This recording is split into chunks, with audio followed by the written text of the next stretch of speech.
Good to see you. Very nice to see you too, Senator Dodson. And the other three.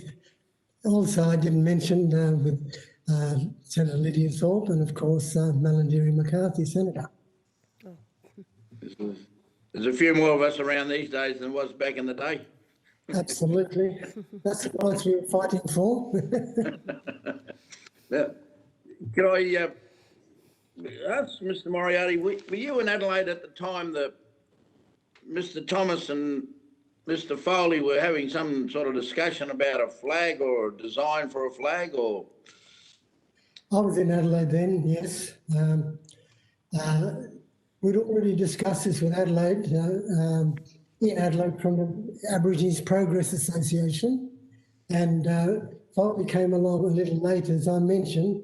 FCAATSI is one of the movements that we linked up with the Aboriginal Progress Association, and that way we wanted the flag developed. And Harold Thomas was in the same home as us in Semaphore, St Francis House, and we had all the Aboriginal boys in the Northern Territory there. When we were in the home in Adelaide, we were part of the Progress Association, Aboriginal Progress Association, to push for Aboriginal rights. This is back in the early 1960s, and we were connected with FCAATSI, and that's where we met up with Gary Foley and Bruce McGuinness, because they were from New South Wales, and in those early days, at that time, what we were trying to do is ensure that Australians had a national voice, and we thought that the Aboriginal would be part of it, and that's when Harold Thomas came up with the final design. And I checked the document I got here that was part of that concept in those early days. I'm not clear what document you have there. Is that a document back from the period of the 60s and 70s that you refer to? In the early 60s, yes. It's this one here that I've played earlier. It's a black flag and some 3 points on the side of it.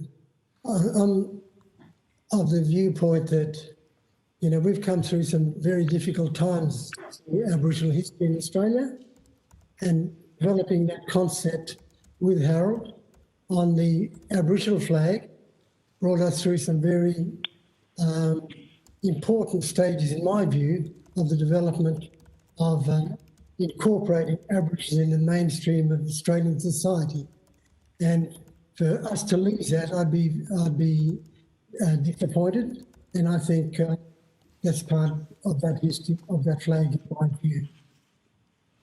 So you made reference to, just in your opening comments, that there should be, that Mr Thomas should be recognised and compensated through the best legal practice, and also the Commonwealth should have the right of this to acknowledge and fly the flag. So that's really where your position is on all of this, isn't it? Yes. Can I just ask, in relation to your own business and expertise as well, and I did put this question to Ms Setright, but do you understand whether this issue is impacting more broadly internationally?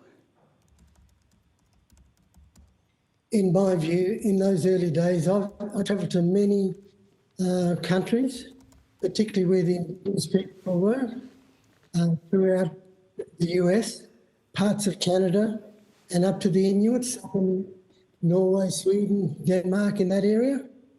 I found in those days they had a difficult time in history, and it's related very closely to what we did here in Australia. And that's when I thought that it's great to have the Aboriginal flag with all that history during those early days. I think that came through some difficult times, and I think we should maintain that history in those early days for others in the future to take it. So I'm very much a strong supporter of what I said earlier about the Commonwealth Government taking the licence as an issue of Aboriginal flag.